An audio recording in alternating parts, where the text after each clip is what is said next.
Boa noite, pessoal. Bem-vindo a mais uma live do nosso Hive Training. E o tema de hoje é como ter um foco em um mundo que destrói sua atenção. Então vamos começar com aquela reflexão. Como é que está essa questão do foco na nossa vida? Acredito que hoje estamos, como eu estava falando há pouco, um mundo adoecido nessa questão do foco. Um mundo sem foco. Hoje nós vamos ali para ler um livro, quando menos esperamos, estamos distraídos no celular ou em outra tarefa, e a gente começa uma tarefa, seja no próprio celular, e no próprio Instagram ali a gente entra para fazer alguma coisa, quando menos espera, foi captado por outra coisa, né? E essa falta de foco tem gerado procrastinação, falta de conclusão de atividades que são necessárias, consequentemente, resultados inesperados.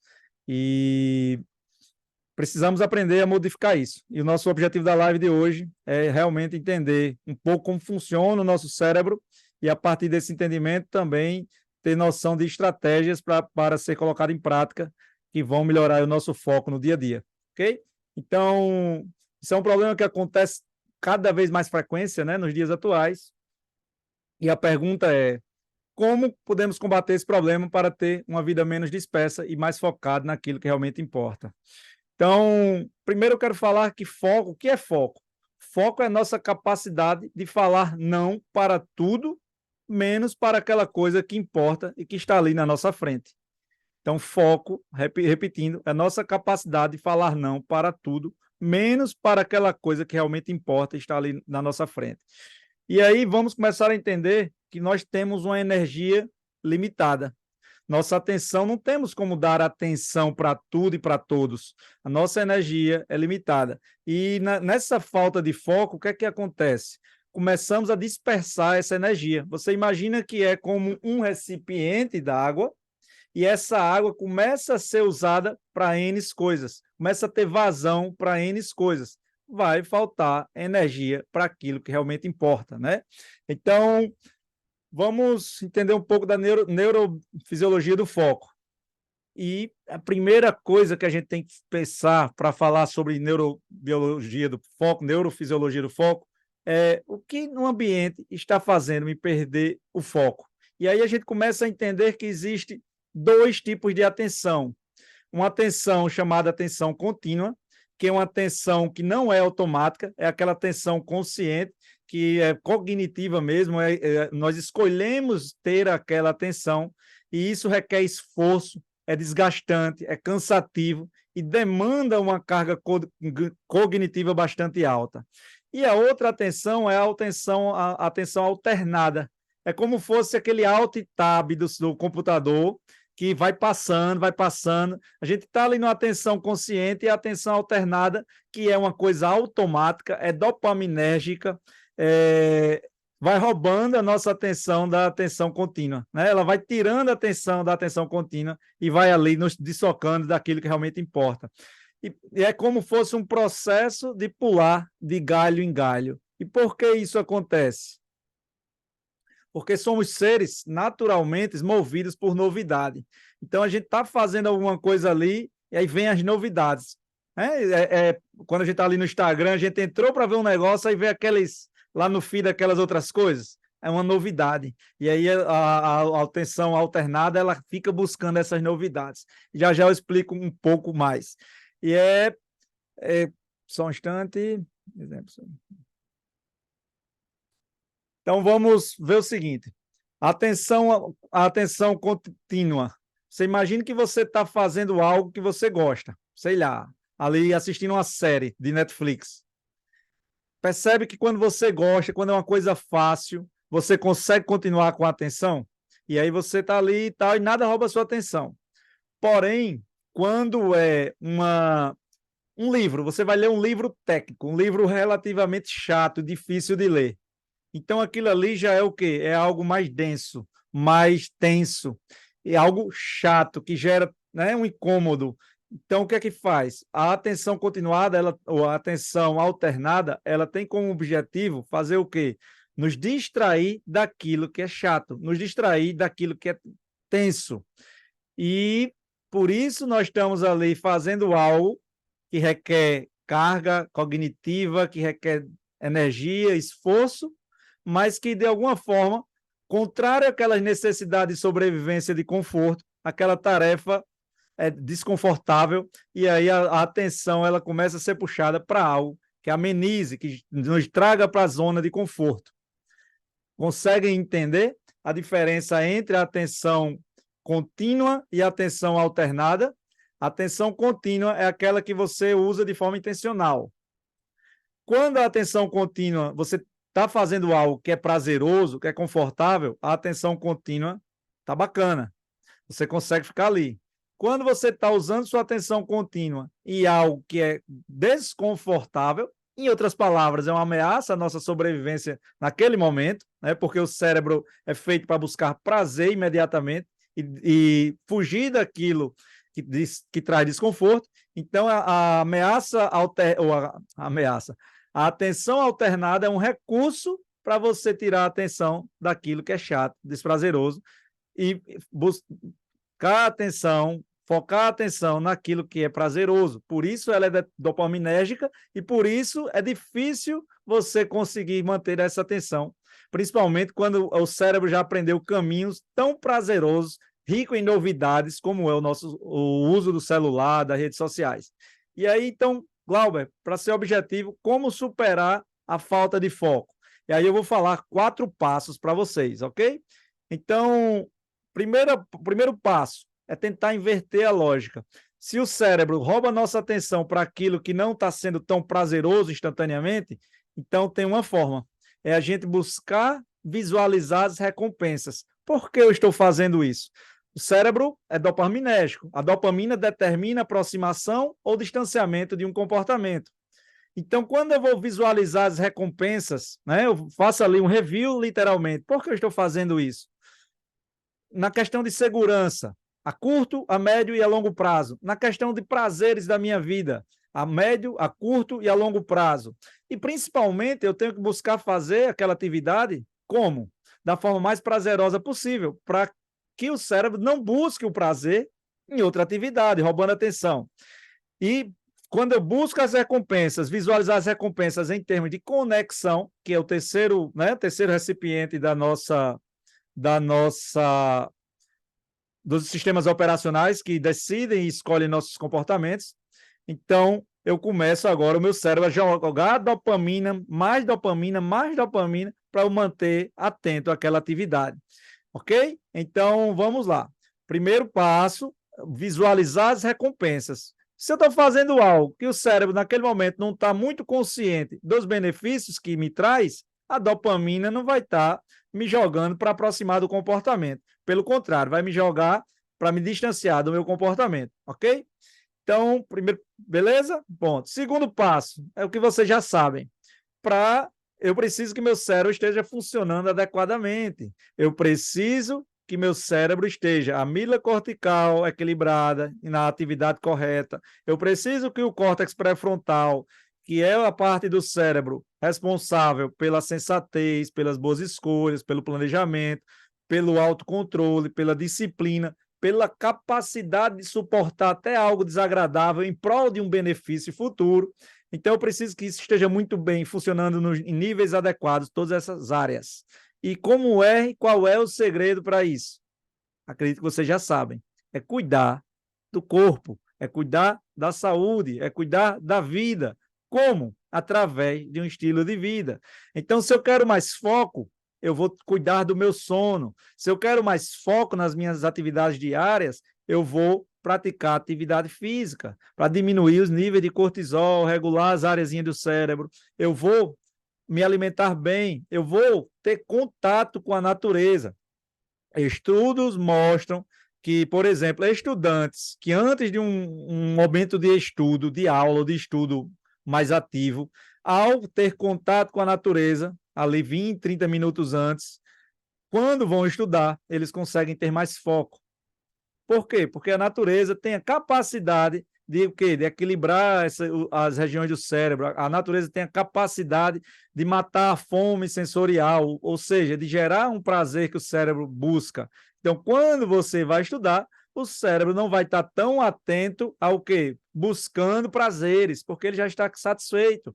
E aí ele não vai estar tão impulsivo. E nessa hora o córtex pré-frontal consegue falar e prevalecer, ok? Então, primeiro passo, visualizar a recompensa. Segundo passo, cuidar da saúde do cérebro, cuidar do corpo através do estilo de vida, através daqueles pilares todos que já falamos e aqui eu dei alguns exemplos. Terceiro passo, eliminar os desconfortos e as distrações. Como, Glauber? Por que desconforto? Acabei de falar o quê? Que a atenção alternada é um meio de quê? É um meio de livrar você do desconforto. Você está numa atividade desconfortável para o seu cérebro e ele vai fazer você sair dali para uma atividade confortável. Então, quando você elimina os desconfortos, como? Por exemplo, eu já dei em outras lives, na atividade física, se eu elimino o desconforto da temperatura, né?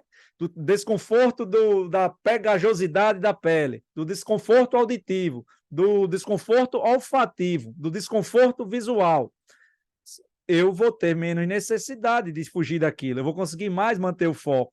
Se eu elimino na hora que eu estou estudando, se eu passo a estudar em um lugar agradável, temperatura legal, cheirinho, um óleo essencial ali bacana, uma luz confortável, uma cadeira confortável, seja lá onde eu estiver sentado ou deitado para ler, naturalmente, por eu estar em uma menor situação de desconforto, menos o meu cérebro vai pedir para sair daquela situação, ok? E aí, junto ao desconforto, eu vou eliminar o quê? As distrações. Lembra que o comportamento, ele lidar com uma fórmula que uma é ter motivos, segundo é a capacidade, e o terceiro fator do comportamento são os gatilhos. Então, se eu elimino as distrações, eu estou naturalmente diminuindo a capacidade de buscar uma outra atividade e estou diminuindo o gatilho que vai me lembrar de ter aquele outro comportamento que tira o foco da atividade que eu quero. Por exemplo, quando eu vou ler, se eu leio no Kindle, que é o meu caso, se eu deixo o meu celular lá na sala, estou no meu quarto, naquela hora eu estou dificultando a capacidade de ler, de sair da leitura, né? Porque meu celular está distante. E mais do que isso, eu estou eliminando até o gatilho, porque meu cérebro não vai olhar e ver ali o celular e se lembrar disso. Então, aqui estamos falando de ler, mas realmente o foco muitas vezes está mais voltado a essa questão de trabalho, né? Então, você está ali, você trabalha com vendas e está fazendo contato com clientes. A mesma coisa, você vai eliminar as distrações, vai distanciar, dificultar a distração e eliminar e dificultar o gatilho que vai lhe lembrar daquilo, ok? Então, ficou entendido esse passo? Dá um ok aí, quem entendeu. Pronto, o terceiro passo foi esse. E o quarto passo, pessoal, quando não é possível eliminar distrações, nem sempre é possível, vamos aprender a enfrentar essas distrações. Como? Vamos lá. O primeiro passo é trazer para o nível consciente toda vez que você distrair. Então, você, a partir de agora, você vai estar atento. Peraí, em quais atividades que eu tendo a me distrair e distrair com o quê? Por quê? Né? Então, vamos lá. Eu tendo a me distrair quando estou estudando, paro de estudar para mexer no celular. Eu tento me distrair quando eu estou fazendo atividade física para ficar conversando com pessoas. Na academia, por exemplo, eu não posso eliminar as pessoas, a não ser que eu vá no horário que não tem ninguém, que é bacana. Eu faço isso. Todo sábado e domingo eu treino 9 horas da noite, não tem ninguém. Mas na semana eu não tenho como fazer isso, né? Então eu vou trazer para o nível consciente e depois disso, o que é que eu vou fazer? Meio que aquilo que a gente já aprendeu da regra DROP, que é como enfrentar quais planos para os obstáculos, ok? Junto a isso, o primeiro plano que eu sugiro aqui para vocês é um negócio chamado regra dos 10 minutos. Pessoal, aquilo que a gente consegue fazer, a gente vai ficando bom. E a regra dos 10 minutos tem muito a ver com isso. Isso é bem estudado no mundo acadêmico do foco. Como é que funciona? Você está num lugar, uma situação que você já notou que acontece com você. Então, você já está consciente. Aí você está lá estudando, você já tinha notado aquilo, já sabia que gosta, de repente você está se distraindo por outra coisa, e você caiu aquilo, né? Aconteceu. Você percebeu que teve um impulso de distração. Naturalmente, você vai dizer: eu vou passar aqui 10 minutos, por maior vontade que eu esteja, eu vou me manter fazendo o que eu estou fazendo. Você já trouxe para a consciência. E aí, pessoal, isso também é estudado que o foco, essa vontade de distração, ela dá e passa. Literalmente, ela dá e passa. O grande problema é porque quando dá, nós não esperamos passar. E aí, quando desenvolvemos essa habilidade de passar 10 minutos, o cérebro vai aprendendo a lidar com a situação e ela vai perdendo a necessidade de lhe gerar esse desconforto ou de lhe tirar do desconforto. É igual como eu estou na academia fazendo exercício físico. Eu faço um exercício X, quando eu começo a fazê-lo todos os dias, vai diminuindo o meu desconforto, principalmente se eu não mudar a carga, né? Porque eu vou me habituando com aquilo. Assim é numa corrida, eu vou me condicionando a correr aquela distância e a coisa vai ficando mais fácil. Assim funciona na questão da distração. Se eu tiver a capacidade, a consciência, a sensibilidade de perceber e a capacidade de colocar em prática a regra dos 10 minutos, comprovadamente, com o tempo, eu vou ficando bom na coisa e vai diminuindo o meu impulso de me distrair, ok? Então, outra coisa e última, bacana, lembra que tudo é dopaminérgico, a dopamina nos aproxima, a dopamina nos distancia de um comportamento, né? Uma coisa estudada que viu que funciona muito nessa questão da dopaminérgica é a gente ter uma lista de tarefas e compromissos do dia. E quando executar uma determinada tarefa, dá aquele check.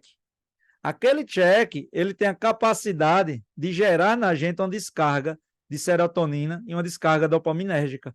É como tivesse informando para o cérebro: ufa, é como se fosse assim: ufa, uma tarefa que garantiu minha sobrevivência. Aí o cérebro aprende. Aquilo é uma tarefa que garantiu sua sobrevivência. E aí ele vai o quê? Cada vez mais jogar mais dopamina para você executar aquela tarefa, porque ele sempre lhe conduz a executar comportamentos que têm a percepção de que está ajudando na sua sobrevivência. Então, por exemplo, você tem uma lista de tarefas de atividade física, uma folhinha de calendário ali, e todo mês, todo dia, foi para atividade física, outro dia, marcou, terceiro dia, marcou.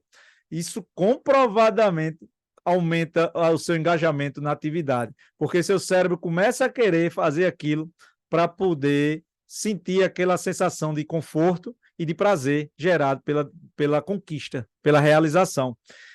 Por isso, aquele desafio dos 90 dias que eu passei lá, e você fazer as coisas e marcar, e marcar, e marcar, vai dando esse efeito de gerar esse engajamento com a atividade.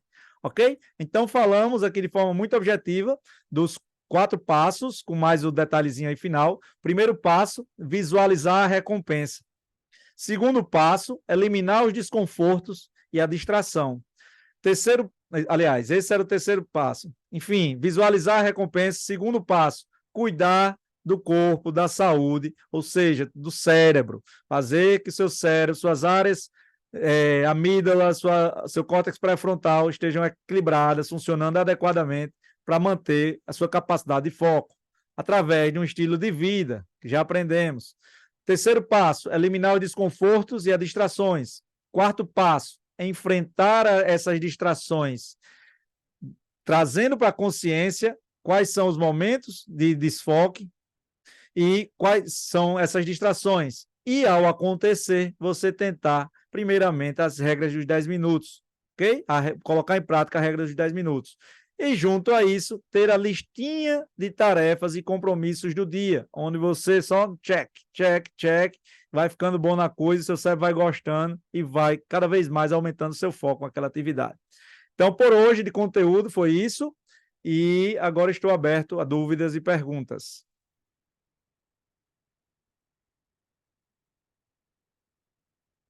Vamos lá, Simone. Deixa eu abrir aqui o chat.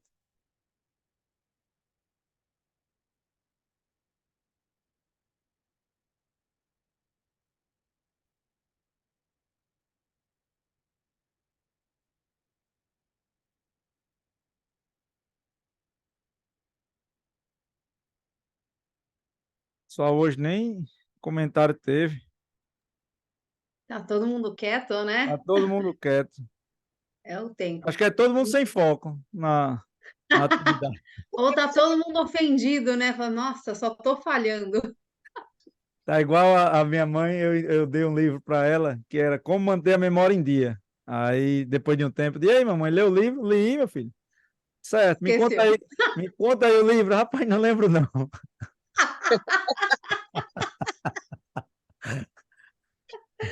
Tem que dar remédio para ela, então. Eu acho que estava todo O mundo. livro não adiantou.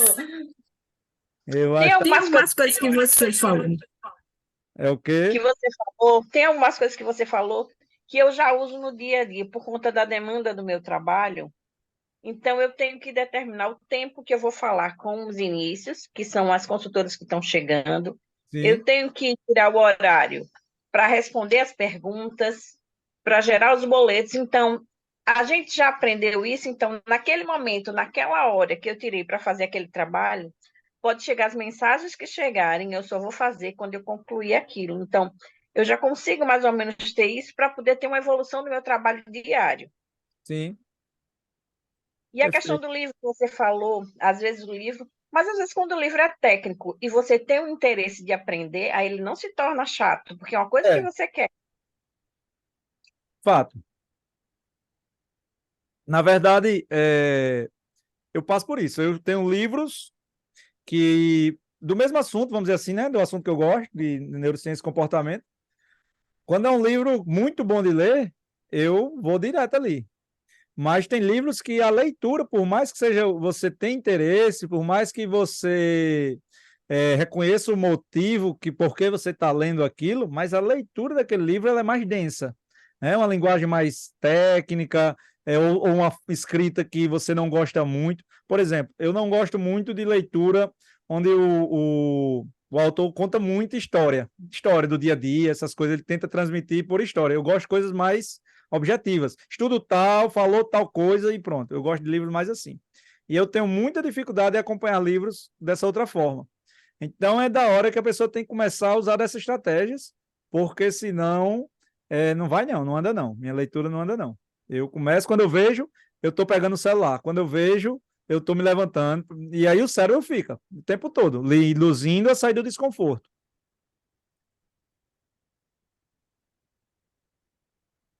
Vamos lá. Quem mais? Mas o ócio criativo é positivo também, né? Sim, sim. Não pode Bastante, desconsiderar. bastante. Ana Paula está falando aí, não é fácil de seguir. Não, não, Ana Paula. Inclusive, foi uma das primeiras coisas que eu falei no início da live, antes de começar a gravar, que realmente eu acho que é um grande desafio hoje da sociedade, literalmente, e não sou só eu que acho, todo mundo que trabalha aí com mente, comportamento humano, começa, realmente trata o foco com todos os recursos, os estímulos que nós temos hoje, como talvez a maior dificuldade da humanidade no dia a dia. Porque e o celular, né, virou, inclusive é cientificamente comprovado isso, uma extensão de nós mesmos. Tem você já ouviu falar de Miguel Nicoleles, um neurocientista, que inclusive é daqui de Natal, um dos maiores cientistas do mundo. Ele mostra que quando você convive muito tempo com alguma coisa, aquilo se torna uma extensão de si mesmo. É como um jogador de futebol, ali um Cristiano Ronaldo, um Neymar, um Messi, todo dia ali com a bola, aquela bola é como se fosse uma extensão dele mesmo. E celular virou uma extensão de nós mesmos. É por isso que temos grande dificuldade de deixar para trás, de sair sem celular, fazer qualquer atividade e comer sem celular, né? Porque virou realmente isso. E é uma grande, grande, grande dificuldade. Mas temos que buscar as estratégias para poder, pelo menos, amenizar, né? Pelo menos nas horas mais críticas. Por exemplo, tem Zé Neto que está aqui sempre, né? E conversa muito comigo no privado também.